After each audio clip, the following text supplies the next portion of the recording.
everybody got a Vauxhall Corsa blocking a Volvo registration NE14ABJ? Yes, please. Right, Mr. Roll. You know what? I knew about that and I forgot all about it. Sorry.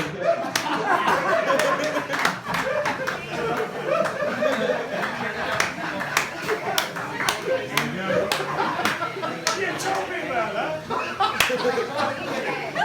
And it's on camera. You're on my list, Brady. You can always tell when something's funny because Bernie starts laughing.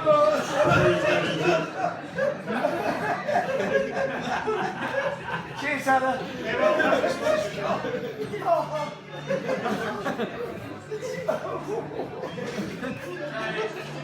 Yeah, this is the first time I've spoken after a meal of curry and eaten mess, so I have to make a sudden departure, you'll know why. Eaten mess, that's the only thing I'm going to say tonight about Brexit. I hope before we start, I hope you like your table places, your personalised colour and whatever. I did that all myself, no expense spared, I did it in alphabetical order.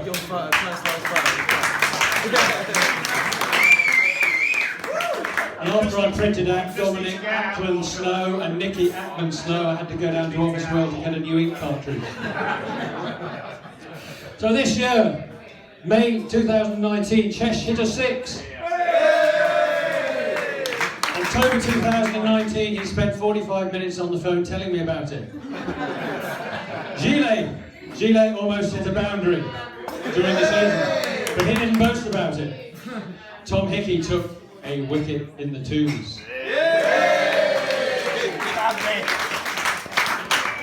Sean took a wicket in the first. At the cost of 107 runs in one match. Hugo told Wellesley the wrong start for a home match. Wellesley ran Hugo out. Very good. Dakes ran out Rolf Dog this season. Brooksy took a catch down the leg side, or I might just have been dreaming now, I can't remember. Yeah. Shaky, the funniest man in the club, apart from Birdie and me of course, gave his son out LBW when he was on 50. His son said that was never LBW, thus maintaining a long family tradition. Mitty made 100. In the second team. Umpire Graham in the last match of the season. Briefly couldn't tell whether Alex batted left or right-handed. A problem we all had with all season. And on a hot day at Aston Road, Birdie made a record 17 trips to the loo. Was I beautiful? Okay, when I talk this, call it the Alternative Awards. It usually lasts a bit longer than any of Jovan's innings and not nearly as long as any of Taggart's bowling spell. I can see Mike was looking a bit worried. I thought at first he was worried that I might go on for a long time, but unfortunately he's had a bit of bad news today. He's discovered that, unfortunately, they've cancelled his blood group. They got a better laugh at the CCL dinner. Great having such a good turnout. Not this good for 2 years. Fantastic turnout. I spoke quite recently at the Pessimist Society dinner. I'm afraid the place was half empty. I've done quite a lot of talking this week. I spoke at the Flower Pressing Society and also at the Transvestite and Cross-Dressers Awards. So Dave Bird, if you've heard me twice this week already, I'm very sorry.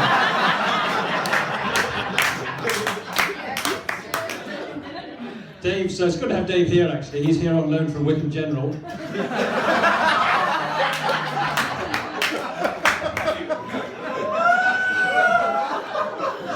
Must have enjoyed that run, that fantastic run by the Kenyans who broke the 2-hour marathon recently. All those pacemakers. Anyway, Mike Beattie told me off in the past for having too many in-jokes. It's very hard not to do in-jokes in a cricket club. You know, not everybody knows everything's gone, but there are a couple of things you need to know while I'm talking. One is that Birdie talks a lot, I bat a lot, And Cumnor CC made a complaint this year about a match report I'd written 9 weeks earlier, in which, amongst other things, they had a lady in their team, amongst other things, I described Brooks's wicket-keeping as wicket-keeping like a girl, which apparently upset the whole of half of the country. So just bear that in mind. So where are we? Yes, and welcome to some new couples here tonight we haven't seen before. Very nice to have couples coming together. Nikki and Dom, Graham and Scylla haven't been here before together. Mitch and Claire, of course, Alex and Lydia, and Mark Dakin and Matt Orford. We're a group.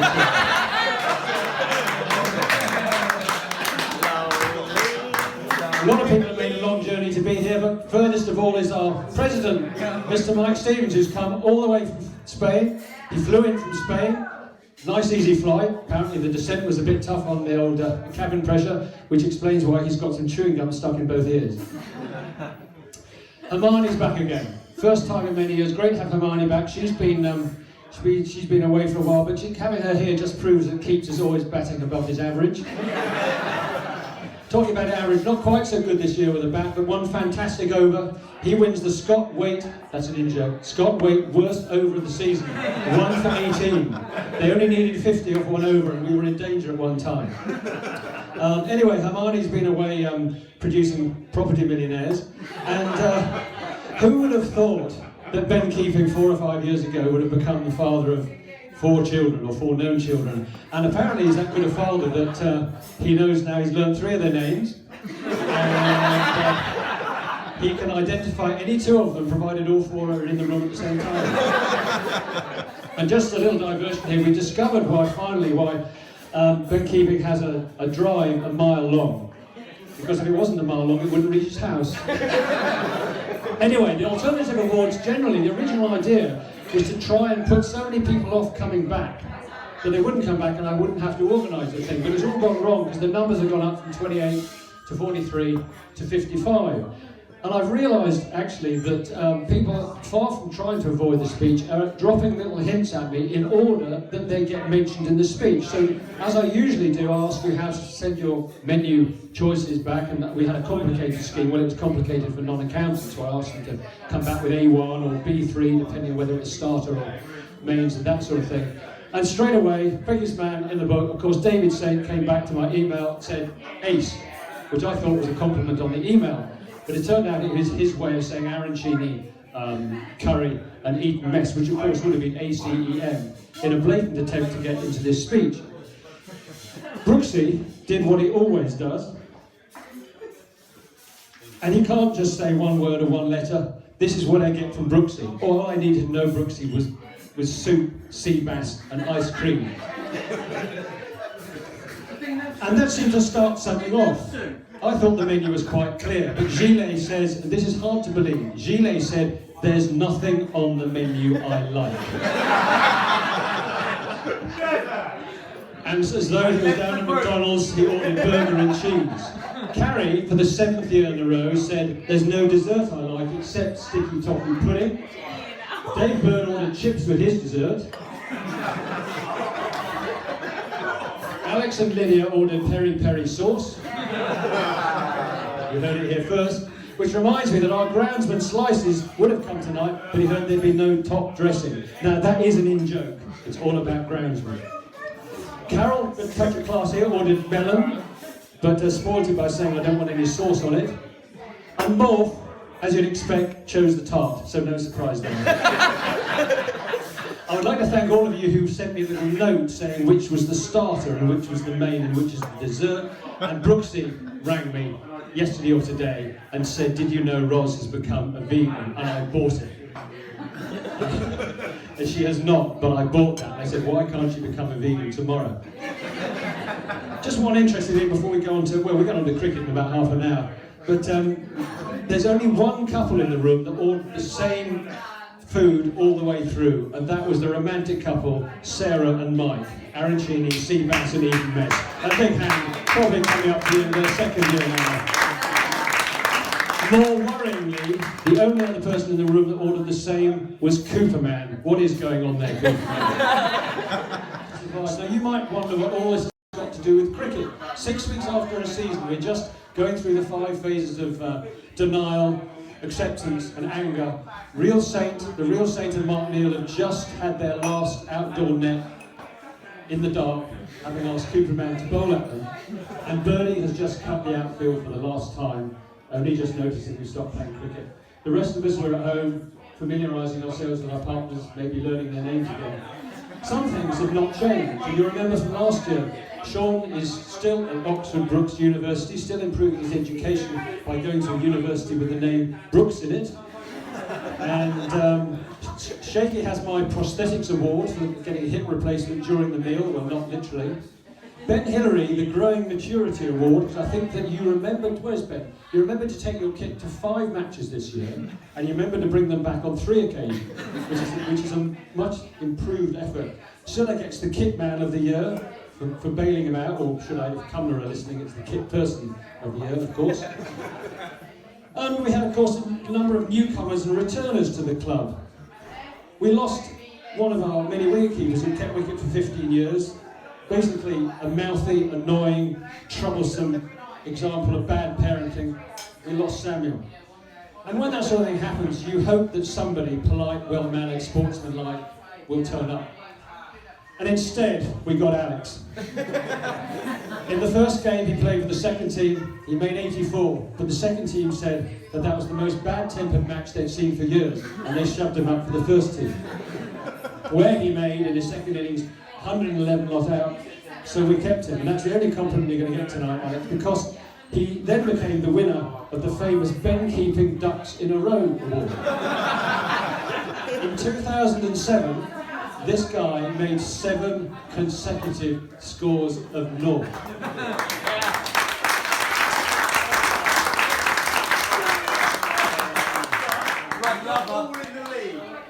No, only 5 of them are in the league, so that's all right then.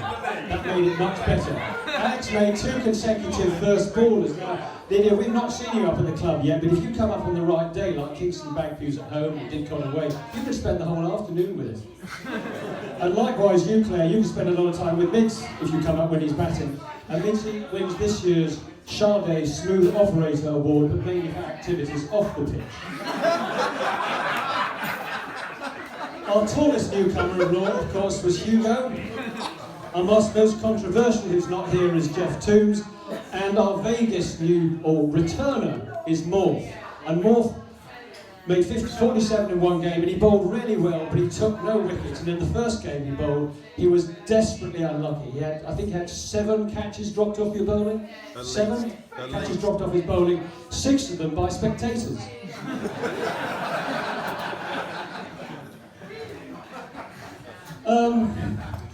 Sadly, Junaid hasn't made it tonight because he gets the award for, I'm wrestling on this piece of paper, he gets the award for the best throw of the year at Didcot, for those who are there. He laid Sheila out with a throw that caused a little bit of damage. Didcot quite liked it. They came out, swept out the blood and put a nice bandage around his head. And I think that I'm going to be sort of half serious here, that his performance then of wherever it was, I completely lost my place, but something like 17 overs, 5 maidens, 2 for 37, with a bandana on his head. It was a fantastic performance. And we then followed with a debate about concussion. And I realised at that point that I was concussed. In fact, I've been knocked out 3 times in my youth, and it's never affected me at all. We had another fine debut, Team Snap. For those of you that don't know, Team Snap is a software program that records all the membership, subscriptions, everybody's availability, and is the means by which we communicate to the club. Now, it's a software program. That means that we didn't all take to it that easily, the older generation. Here is a genuine, and if you didn't get onto it, you didn't get picked, and I think your house was burnt down and your children confiscated. It was that important. Here is a genuine email from Brooksy. You say you don't know what you did, so I'm not sure how I'm meant to. I've messaged Marcus Angle again. We'll let you know, but I can't keep going round in circles as the first game will have finished and the club still won't know that I was available, even though Roz has agreed to do teams. They'll show Mr. Lurk coming up. That's a point. Does Roz need to be registered so that she would really struggle with Team Snap? In fact, she would snap and throw all her sandwiches out of the pram. You heard it here first, Roz. I'm available for that meal down at the Hearing Dogs that you've been awarded, by the way. Sorry? Coaching award. Wellesley, Coach of the Year, out for a low score in one game, spent a good hour in the nets with Tom Hickey, helping him how to bat. Out for a low score again at Kingston Bagpoos, very kindly spent half an hour with Graham, telling him how to umpire the decision. He's also the greatest banker of the year, having overtaken Ben Keeping here, because Wellesley decided early in the season that in any match he played, he would donate £5 to anybody who took the catch, and they would give £5 back to him if they dropped one. So Birdie immediately took out a standing order. Well, Sufi and Carlton, I think you had a fight under one high ball, that's what I was told, and you knocked him out of the way in order to take the catch and claim your fiver. And the Pyrotechnics Award this year goes to David Saint for 25 runs in 15 balls, I think it was, at Shipton, a great effort, but the biggest Pyrotechnics effort was by another Dinner newcomer, Carlton, who made 43 not out in Cumnor, batting at number 9, the mighty Sniff at number 11, including, I think, 12 off the last over. And that also, a rare compliment from Shaky, who described him on WhatsApp as Carlton the hero. Well done, Carlton. The Cooper Man Bun Award was won by Hugo, with Gillet and myself in last place. And the award for fielding the ball most often in a horizontal position while doing an impression of Buddy Holly goes to the one and only Cooper Man. Talking of lying down, I think my award for the most astute captaincy goes to Chesh. There was a batting dilemma late in the season when Hugo dropped down for a second-team game, and Chesh rang me up and said, what's the best position to bat Hugo in? And I said, well, upright would be the best position to bat Hugo. The unlikely boundary award goes to Hugo, who managed to hit the porter cabin with a 6. And Gillet said that this was the first time this had ever been done by a 6'4" farrier during August. The worst names to get out to category. Last year you got out, Chesh, to Lucy Gladdy. Do you remember that? And this year, Sean, you win it. You were caught by somebody called Joe Hornblow off the bowling of Jasper Furnace. I kid you not. Happy ending. I wanted to make your journey from Oxford worthwhile. Talking about daft names, we've already heard that we've got Jimmy Lovebite and Tom Hickey. Now, Tom Hickey wins my most annoying junior newcomer of the year award. And I don't know if you know that, well, you do know, because Mike's told me that the Hickeys live next door to the Beatties. And I was around Mike Beattie one evening. I have to go there quite often, just doing hearings and going out with a thick ear and so on. But anyway, and I was approached by somebody in the neighbouring house with a parking permit which would allow me to park in the road at any time I wanted. It wasn't delivered to me by Tom Hickey because he was too scared. He was hiding behind the curtains. But I'm very grateful I'll be able to put this in the front of my car in the future. I can't imagine the trouble that went to, but I'm very glad. And then I thought, well, Tom, you're a little bit accident prone, Tom, and you tend to hurt your finger, you can't bowl and that sort of thing, and after all, you're going to be learning to drive soon, and be taking driving lessons, from Sean, probably.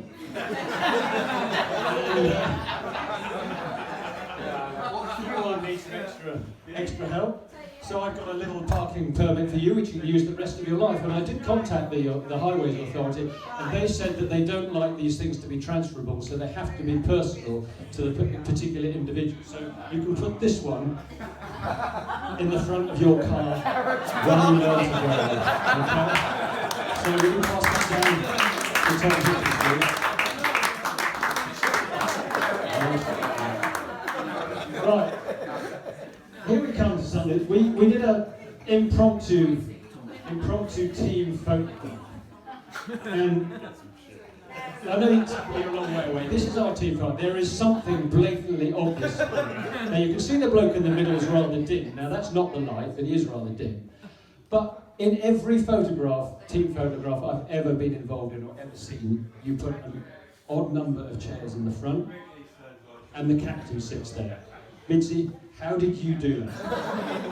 How did you get to sit in the captain's seat? Right, anyway, there's no answer to that. I think this year the club was a pretty happy club, pretty good place to play. Taggart said, I really enjoyed playing in the second team this year. And the first team has said, we really enjoyed Taggart playing in the second team. There's one special award, which is called the Taj Angel Award, which goes to Mark Neal for a game in which he neither batted or bowled. And,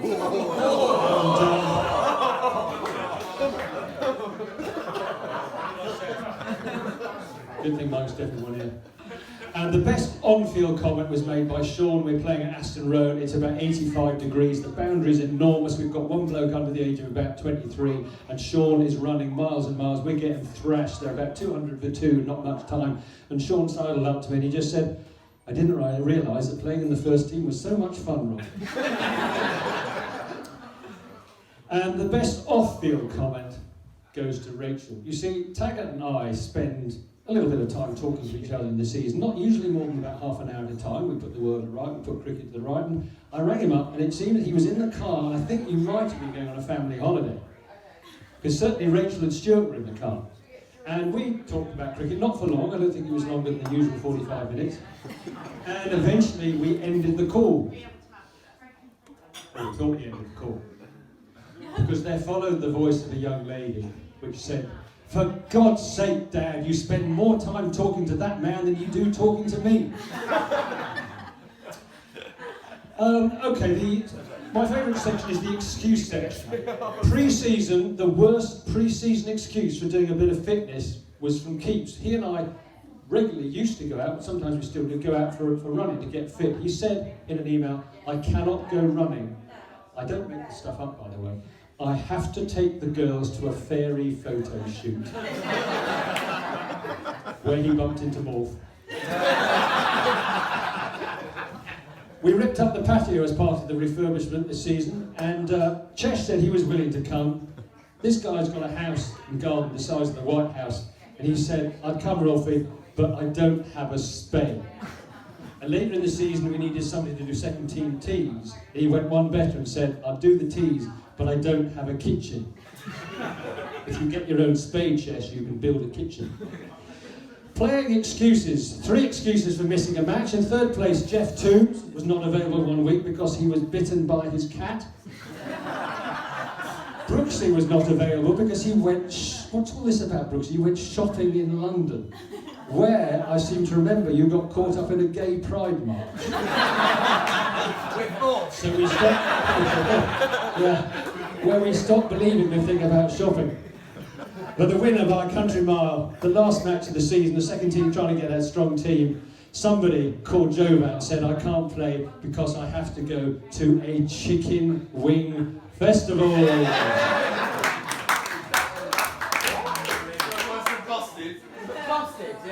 The theme of excuses continued after the end of the season, when we called for a few people to help put the club to bed, as it were. I got a message from David Saint, the real Saint, by the way, who said I shall be in Nottingham. I thought, crumbs, guys, give me something better than that. And Dake said, I'm in Kent. I thought, give me something better than that. Doug McKindo said, I'm in Ireland. Birdie said, I'm in Portugal with Midzi, or you know we'd be there. Hollywood suddenly remembered he was going to Sardinia, but the runaway winner of this category was Shaky, who said, Rolfie, I'd love to come up and help, but I'm reenacting the Battle of Shrewsbury. Jovan said, if they're serving chicken wings, I'm in. David Saint gets the Sweet Revenge Award. In a match report, Taggart said, the real Saints batting would never put anyone in mind of James Vince, who is a good batsman, by the way. So, faced in the very last over, the very last match, with the prospect of beating the second best player's batting average, which was Taggart, David Saint was batting, and we needed a lot of quick runs, but the discretion was the better part of valour. He blocked out an entire over to have a better batting average and top the averages above Taggart. We're coming to an end, guys. I don't usually get this far. I'm the best in my pay range. So the particularly quiet award this year goes surprisingly to Shaky, because I asked Taggart about Shaky this year, and he said, well, there's not much to say. He had a particularly quiet year. We should all be happy for that. So the last award comes back to the male chauvinist pig theory. There's lots and lots of contenders in this club. If you've ever been in our dressing room, you would understand. It goes to Mitzi, because before their second holiday overseas. He was going, this is him and Bernie.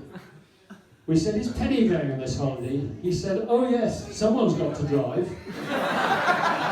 And with that, I will be writing to Cumnor with a coffee to the league, demanding an apology for this totally unacceptable remark. Thank you, and have a good season next year, everybody. That's all for Okay, we're just coming to the end of this evening. Piece of admin, please remember to pay for your dinners.